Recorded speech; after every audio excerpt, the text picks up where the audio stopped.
two fundamental questions lie at the heart of this project. How can interaction design make change happen, and can design change the way workers contribute to the workplace? We worked with the Parks and Roads Department of Frederikshavn Council to encourage creativity and increase the general level of well-being in the workplace. It's about making an inclusive workplace through creativity. Social inclusion does not only involve those on the margins of the work market. It can just as easily deal with creating systems and cultures that activate the inherent desire we all have to act positively on our surroundings and contribute in ways that make real value outside the narrow constraints of a job contract.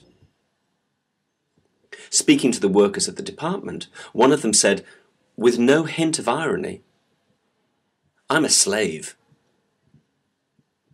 But I don't see her like that. I really don't. I see her as someone who helps keep the town clean and as well functioning as Danish towns are. We're going to use creativity and all the skills of the workers and the 38th hour. Just for those of you who don't know what the 38th hour is, it's a highly discussed idea from the Danish Social Democrats about the need to work and produce 1 hour more a week. We're really open for that, if we can use it for innovation rather than simply making cuts. Together with the workers, through a series of staged and open workshops, we decided on 3 themes to work with. See, smell, sit. We were to make the town visible from space, a wonderful place full of the sense of Scandinavia, and make ways to sit and reflect on all the area's qualities. This is ambitious stuff. Each sub-department was assigned an area in the municipal zone on the basis of what they worked with already. But what is Frederikshavn? What kind of town is it? It's the most northerly council in Denmark. And every summer, the richest of the rich Copenhageners come in Ferraris to party. I mean Ferraris, I mean Rolls Royces, and they are serious amounts of these kinds of cars. It has just over 20,000 permanent residents. It has a major naval base, and the defence sector is a large employer. There's some high-tech industry, in spite of it being a long way away from the powerhouse cities of Copenhagen and Aarhus. Local pride is very high. And as in many provincial towns, the young people are leaving to go to university, and they're not coming back. The town would hate us for saying this, but to be frank, it's part of what the Danes call the rotten banana, the section of the country suffering from negative development across a number of social and economic parameters. And here she is, that worker I spoke about at the end of the project. No longer a slave.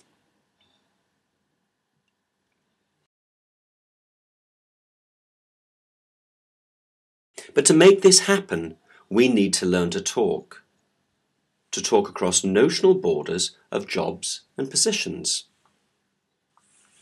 One of the most important factors interaction design can play in this context is designing the physical framework.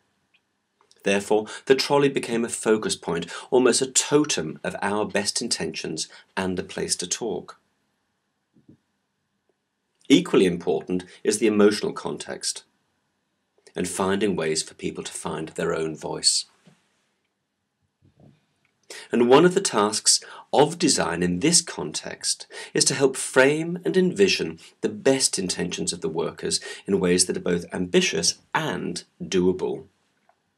Design doesn't have to be written in the singular vision of the genius. It can make frames for a collective of voices. The first project tried to open as much as possible for what was wonderful about the area and tried to find a way of enjoying the beach and the view. It was a great point of discussion in online forums.